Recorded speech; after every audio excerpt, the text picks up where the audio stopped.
Welcome back here to In the Circle. Eric Lopez alongside Jenna Becerra. Victor will join us at the end of the show. So I wanted to kind of give you thoughts here. You had a fascinating year because you broadcasted on the Pac-12 network as normal, but you did color work.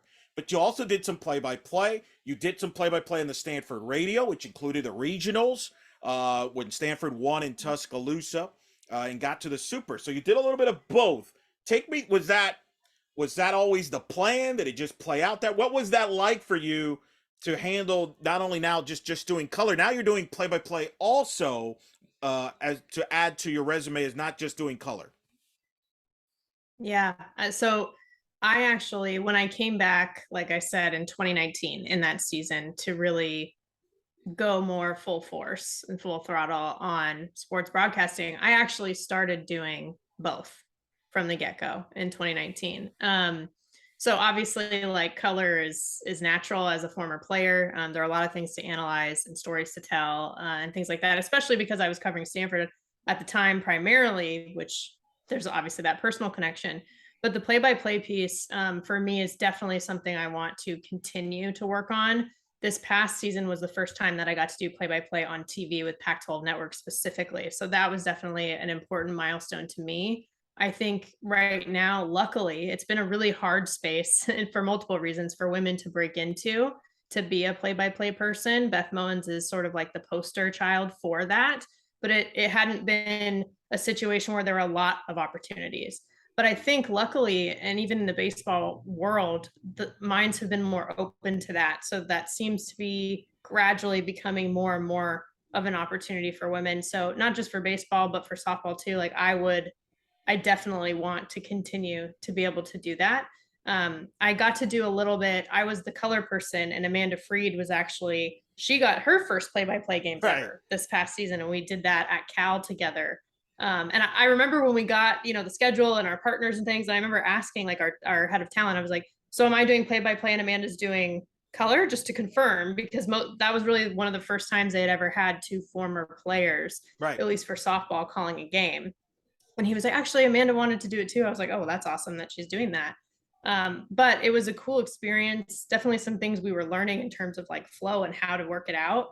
But the fact that two players, former players, got to talk softball on air and watching this game was really, really cool. And I think that there is an opportunity for that if I slip more and more into that role to, even some of the people that I've had on the podcast be my partner potentially. And then we can have those kind of moments as well. So I definitely want to continue that aspect of broadcasting. So you enjoy the play by play. You enjoy what is there like do you I do.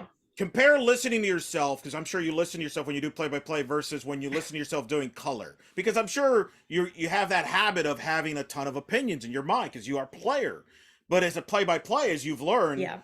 that's not really your role. You can have an opinion, but really your role is describing what's going on, and then there's the art of setting up your color person if you're working with an analyst, and then Right. radio and television is so different because radio you have to Yep. describe everything that's going on, whereas television you don't.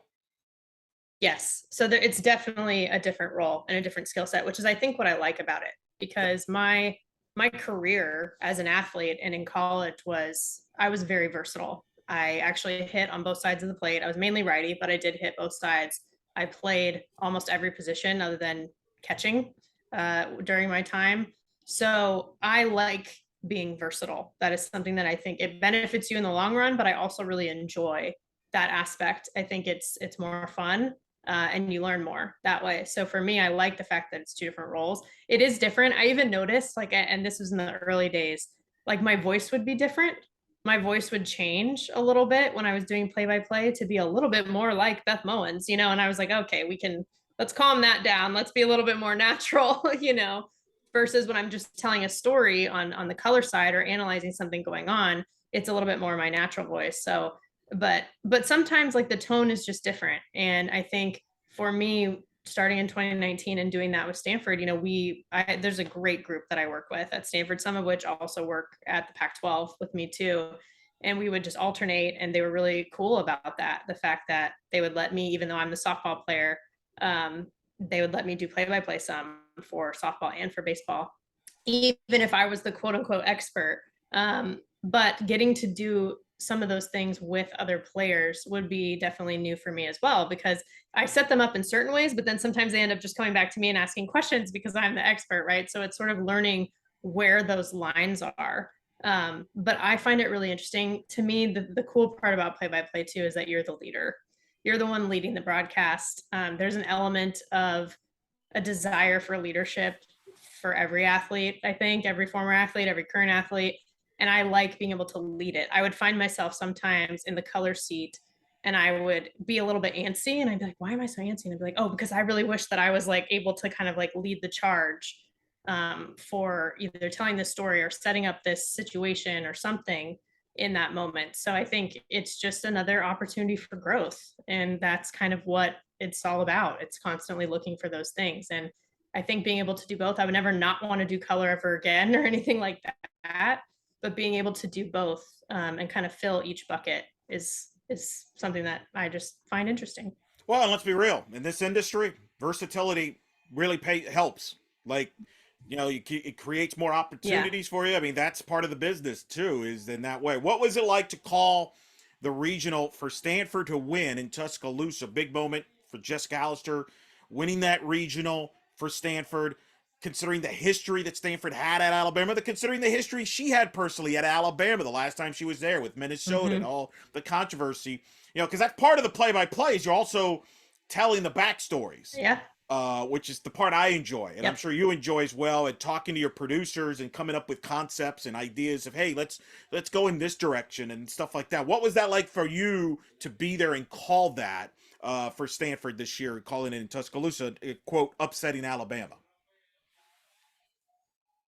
It was one of the most fun broadcasting experiences I think I've had because of all the backstory, like you mentioned, even my own tie to Alabama. The last time that Stanford had went to super regionals was when we in 2011 went to Alabama for supers. Wow. And the last time that they hosted supers was my freshman year when we hosted Arizona for supers. So for me, even though it was, 10 years since I graduated, there were a lot of ties there. And even some of my old teammates and I would be kind of, group texting on the side about how, oh, this could be redemption, in a certain way for us. So there was definitely that personal tie. You talk to people like you mentioned Coach Allister with Minnesota too, but also Tori Nyberg, her career ended in Alabama Yeah. when she pitched at Stanford. So having that connection, like alongside all of it, and just getting an opportunity to be, again, having the privilege to be the one to tell the story, that was really cool. And I feel that on the podcast, like we talked about, but also when it comes to the broadcasts,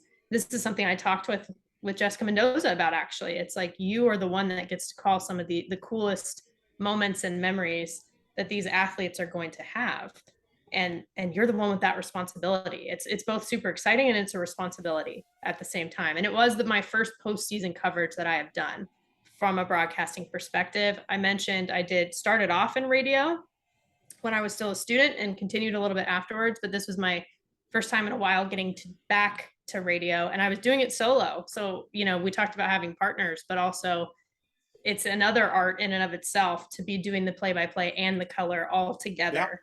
But I felt empowered by that in a way. I love working with people, so it's awesome when you have a partner, but to be the one to get to really tell the full situation and the full story was super exciting to me. I even actually, before the last day, I think I was on the field with the team, with Stanford's SID and some of the staff while they were starting their warm-ups. And I saw Patrick Murphy and shook his hand. And I was like, I don't know if you remember me. I used to be a lot blonder than I am right now, but I actually played here for the 2011 Supers. And he's like, oh, that's right. And so got to like re kind of connect with him a little bit. And it was just so many full circle moments, but also the team and the program making it their own. It's like as much as myself, my teammates, Coach Allister, Tori Nyberg, as much as we all had our connections to it, it was like getting to see them make it their own story that I think was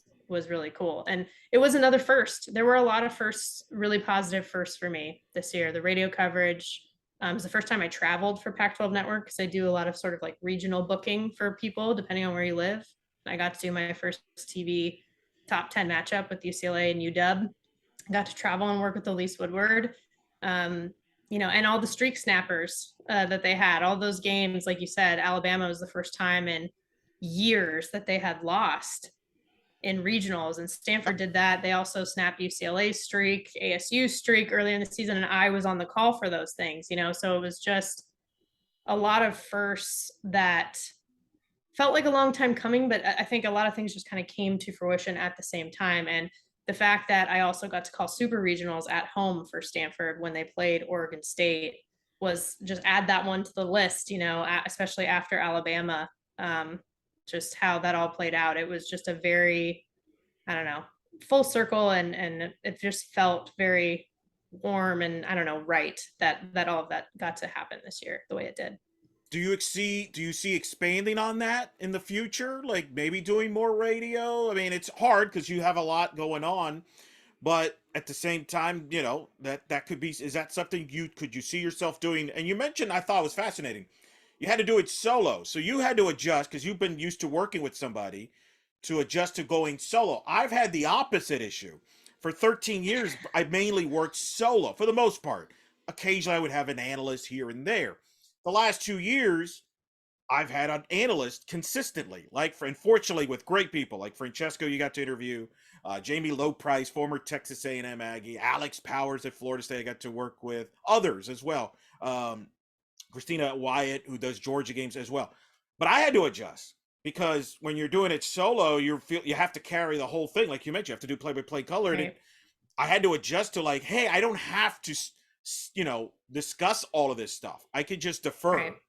That was the Yep. thing I had to adjust to. What was the big adjustment for you? Yeah, I think the adjustment has been going back and forth, because even when I started back again in 2019, I had done some games solo as well, but it's like the having to adjust in between. And I keep doing this, but I guess it makes sense. It's just how my mind works. You do that as an athlete too, though. And we talk about like making adjustments, even doing it like pitch to pitch, at bat to at bat, things like that. And that's how it ends up playing out. It's like, well, broadcast to broadcast, there are adjustments that you have to make. And I think for me, learning when you go from solo to a partner, it's just kind of readjusting and realizing, oh, great, I have this person to kind of go back and forth with. And it's always a better show, I think, when there's two people, but you can do a good job solo as well. But it's always really fun when you have more than one dimension.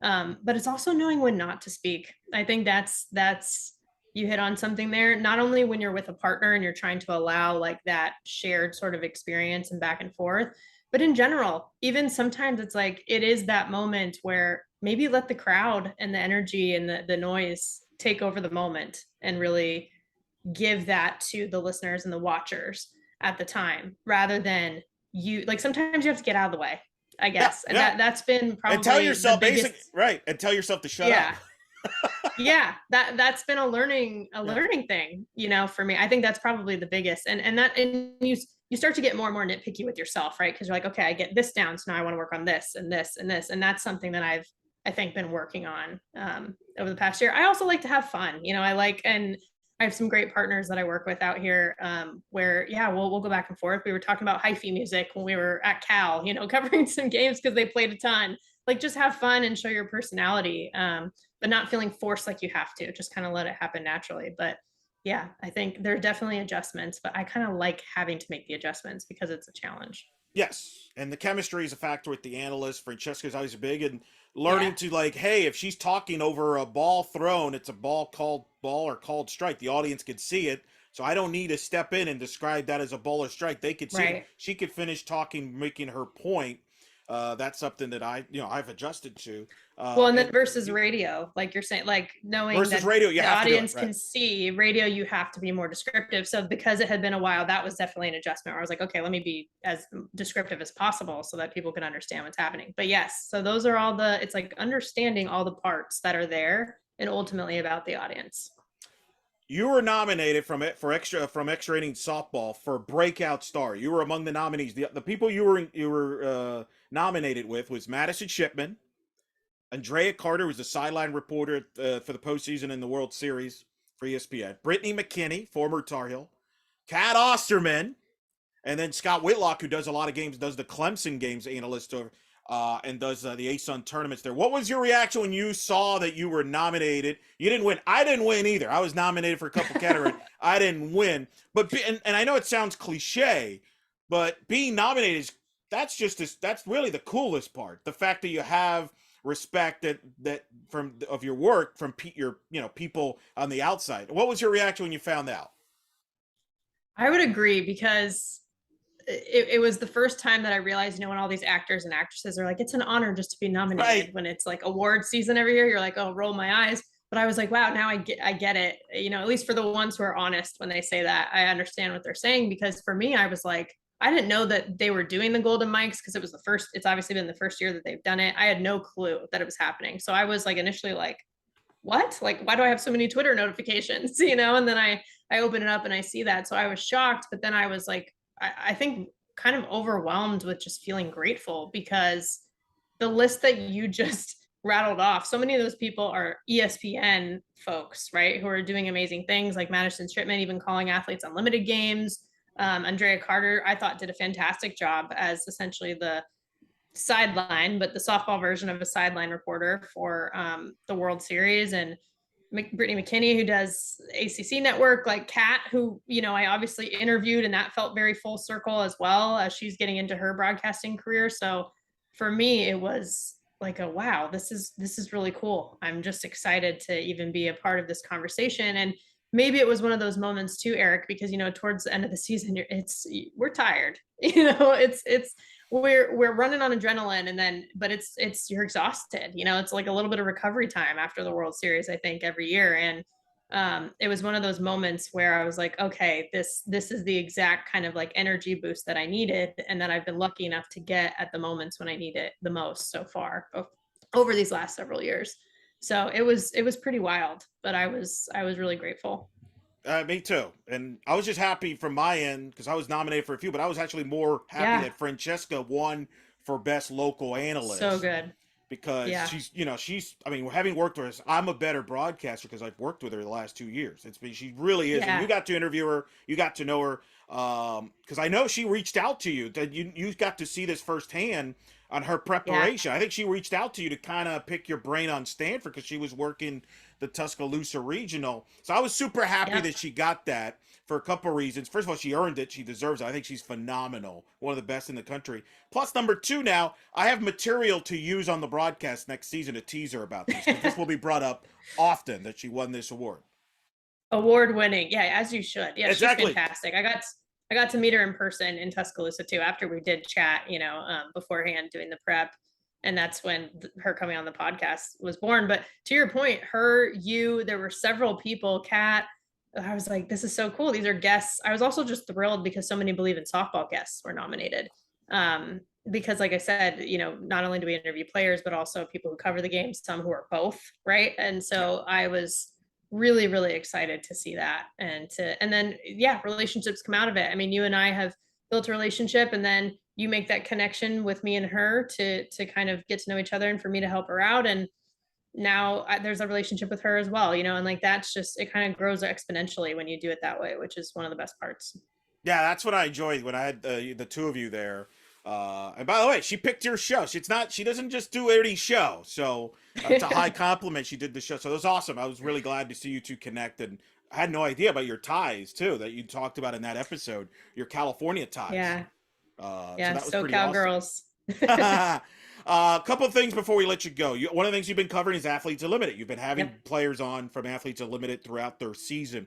Give me your thoughts on season three. Your big takeaway so far as we're down to the last week as we talk. Deja Mulipula is at the top. Oh Amanda yeah. Chittister in her last year, right there in the mix. Alyssa Denham, Haley McClenny, all in the mix. What's been your thoughts on season three? One of my favorite things, and this has been there with Athletes Unlimited over time, but I think for some reason sticks out even more this season, is just the mix of some of the veterans that you mentioned, Chittister, McClenny, and then you have Danielle O'Toole, who's also, this is it for her career. But then you have some of the newbies who are doing really well, the young ones like Deja Molepola, Alyssa Denham. You have like just so much new talent. Sis Bates, even if they played last year, they're still new and early in their pro careers. And I think that mix is really cool to see, because I'll be honest, softball, and we talk about this a lot on the podcast when we talk about pro softball. Unfortunately, like, a lot of careers end up being cut short. And it's hard to just be a professional softball player and have that be your living. So people don't play as long as maybe baseball players are able to, just given the opportunities that are there for a professional player. But so we don't always get to see this, like, oh, someone who's played for freaking 10 years in pro versus someone who just entered the pro scene. We don't get to see that all the time, but we're starting to more and more, because of different opportunities like Athletes Unlimited and just more investment into the sport, which we want to do a lot more. But I think we're taking those steps a little bit, at least. So that to me has been one of the most fun things to watch in AU this year. And I got to say, again, a ton of great defensive plays throughout all 3 seasons, but for some reason, it has been freaking fantastic to watch defense. Like Lily Piper, for example, is a bit of a revelation. Like, she, even today in the last game just Yeah. now, like some of her backhand, like from the knees plays, and because we're used to seeing like the Sis Bates do it, even Hannah Flippin, Anissa Ortez, right? But seeing like Abby Ramirez make some plays, seeing Lily Piper make some of these great plays, McClenny, not a surprise, but like diving headfirst in center field, that has just, I think, been really exciting to watch, and my defensive heart has been very happy. You're right. She helped. I mean, Taylor McQuillan had a no-hitter going for about 6 innings in the last game on Sunday there that eventually was broken up. They had Yeah. a one-hitter. The pitching, a lot of great pitching, which has helped me because Pitching. in my head-to-head against Victor, I had McQuillan and I think I had O'Toole and I had Garcia. So I will be the AU champion of the podcast show. I have a feeling Victor will be sending his concession speech later in the show. But be that as may. I also think the big factor being on the ESPN family of networks. I had Gwen Zvekis on, who's one of the smartest people ever. Oh yeah. They know, they can sense there's more eyeballs on the product. Yeah. Even going back Yep. to AUX, which I thought was something new that really I thought was a success coming right after the World Series. So, Oh yes. and Danielle too, I'm sure you saw on social media comment about how AU is taking care of the players. This is the first time she's felt she's been taking care of it from a professional player standpoint. Yes. So I think, to me, those are some of my takeaways from season 3. Your thoughts on any of that, whatever direction you want to go with that?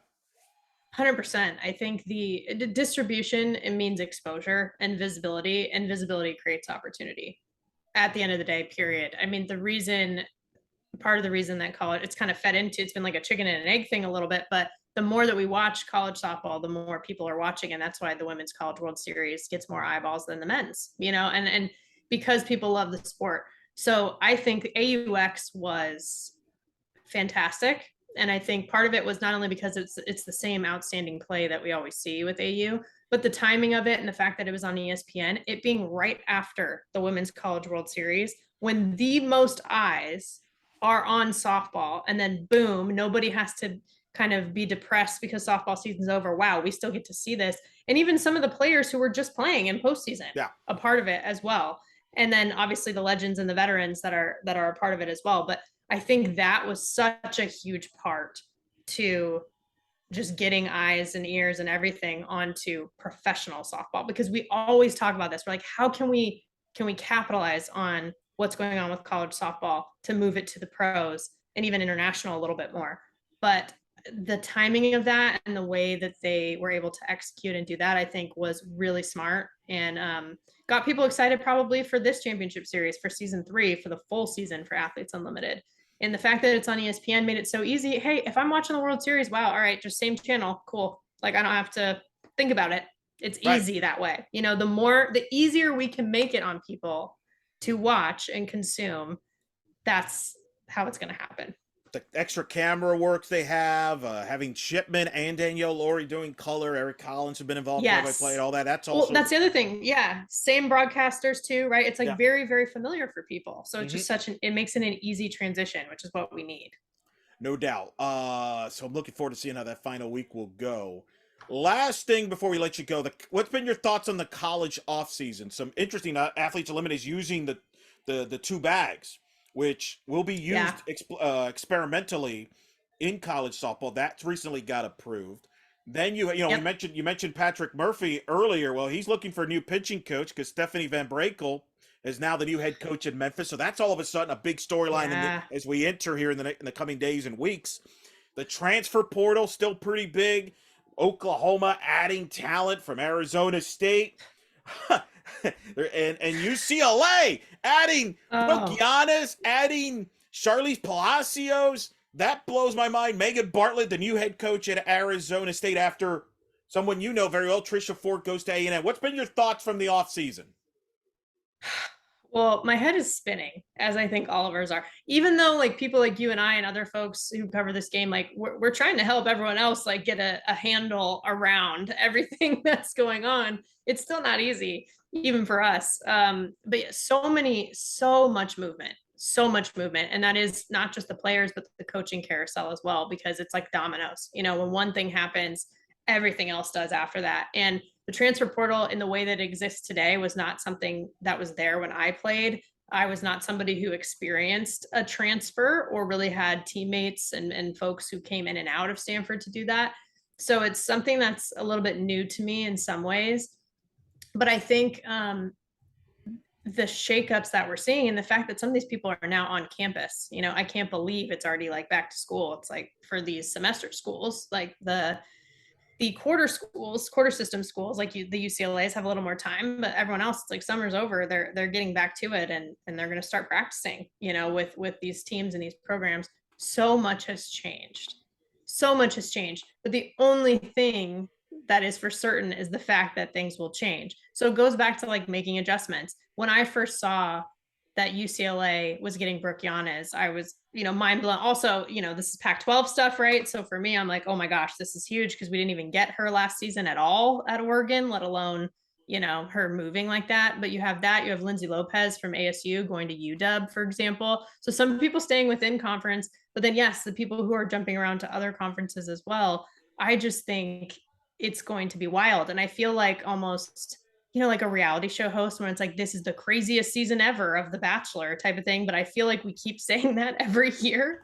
But I think that's true. Like, I think 2023 is going to be one of the craziest that we've seen. A completely new Alabama team is going to come out from 2022 to 2023. There's also a little bit of the rich get richer situation. You mentioned it, all the talent that OU's getting and UCLA as well. To have Charlize Palacios too. It's like it's almost like not fair, but in a way where it's like, wow, I feel Right. bad for anyone who has to play them. Well, I Kind mean, of thing. But Oklahoma got Sydney Sanders and Torres from Arizona State, who you've seen covered.